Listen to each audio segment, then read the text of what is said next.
Oke, halo adik-adik. Jadi kali ini kita akan membahas tentang salah satu besaran dalam fisika yang disebut torsi atau nama lainnya adalah momen gaya. Kita mulai dari pengertiannya dulu. Oke, jadi apa yang dimaksud dengan torsi? Torsi itu bisa dikatakan sebagai suatu besaran yang menyebabkan benda bergerak rotasi. Jadi besaran yang menyebabkan suatu benda bergerak berotasi atau bergerak berputar. Kita langsung tulis saja ya, besaran yang menyebabkan benda berotasi gitu.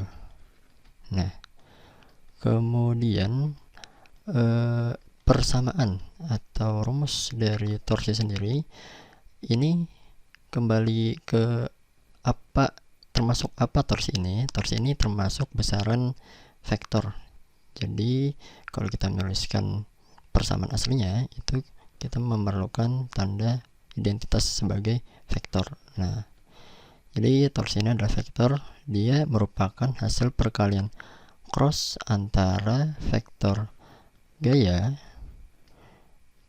dan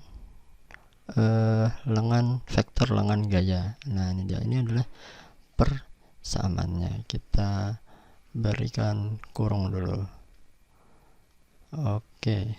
Nah, yang perlu dipahami di sini adalah gaya yang dimaksud di sini, si F ini adalah gaya yang tegak lurus dengan lengan gaya ya. Jadi F ini mungkin kita tuliskan simbol tegak lurus saja ya.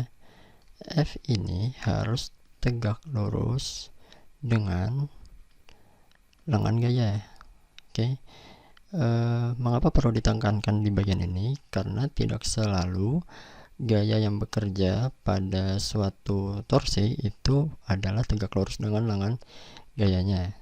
Namun pada beberapa persoalan itu seringkali kita bisa mengabaikan persamaan atau identitasnya sebagai vektor karena informasi yang tersedia dalam soal tidak dinyatakan dalam vektor. Nah, kalau misalnya bentuk soalnya seperti demikian, maka persamaan ini bisa kita ubah sedikit jadi seperti ini. Mungkin kita perlu melihat gambar di sebelah kanan dulu ya. Jadi di sini ada suatu gambar. Kalian tentu pernah melihat contoh kasus seperti ini di mana ada mur yang diputar menggunakan kunci pas. Nah, kunci pas ini tentu saja diputar kan. Nah, dalam hal ini kita punya dua besaran yang diperlukan, yaitu lengan gaya yang berwarna biru ini. Jadi lengan gaya itu diukur jaraknya dari pusat rotasinya di sini sampai ke titik di mana gaya diberikan. Nah, sampai ke sini. Jadi sepanjang ini adalah besar vektor lengan gayanya atau R-nya. Kemudian dalam hal ini gayanya adalah F.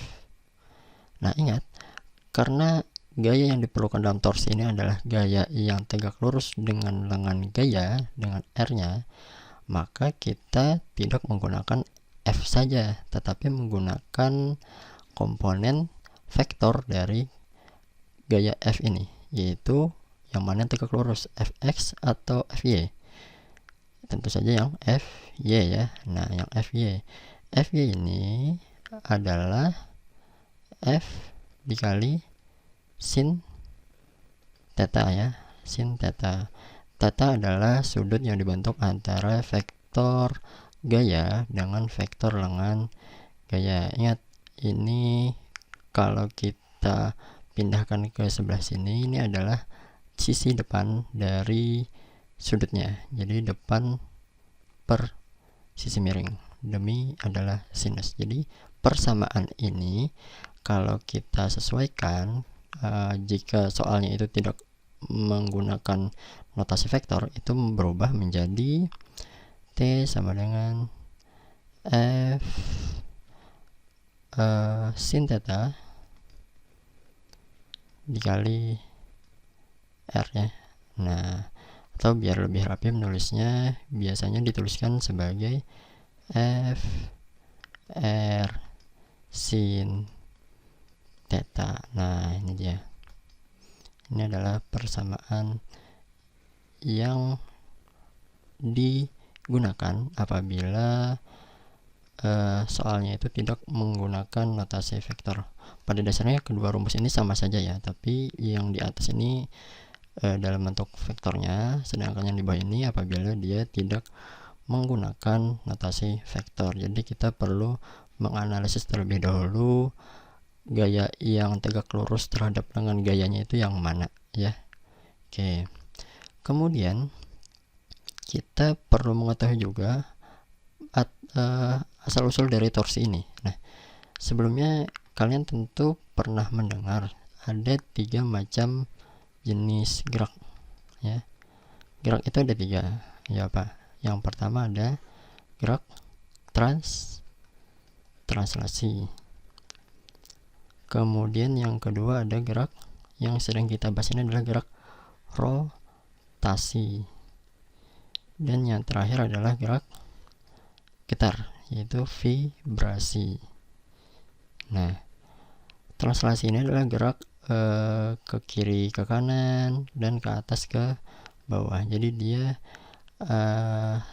gerakannya itu mendatar ya. Kemudian jika rotasi itu adalah gerak berputar. Sedangkan vibrasi itu adalah gerak bergetar ya. Nah, pada gerak translasi yang menyebabkan benda bisa bergerak translasi ini adalah suatu besaran yang disebut gaya ya. Nah, jadi yang menyebabkan translasi itu adalah gaya. Ingat contohnya misalnya ada sebuah benda, contoh misalnya lemari gitu. Kalau ada lemari, dia berada di atas permukaan suatu bidang datar, kemudian didorong. Nah, didorong itu berarti kan lemarinya diberikan gaya. Akibatnya, jika gayanya cukup kuat untuk mendorong lemari, maka lemari ini akan mengalami perubahan posisi atau bergeser ya. Nah, sedangkan rotasi, untuk menyebabkan benda itu bisa bergerak rotasi, kembali ke pengertian torsi tadi. Jadi, yang menyebabkan benda bisa bergerak rotasi adalah torsi. Nah, di sini jadi ada kesamaan antara gaya dan torsi. Ada kesamaan di mana kedua-duanya ini merupakan sama-sama penyebab dari jenis gerak. Bedanya, kalau gaya itu untuk menyebabkan benda bergerak translasi, sedangkan torsi itu menyebabkan benda bergerak rotasi. Ya. Oke, sampai sini dulu. Nanti kita akan coba lebih dalam lagi melalui contoh soal.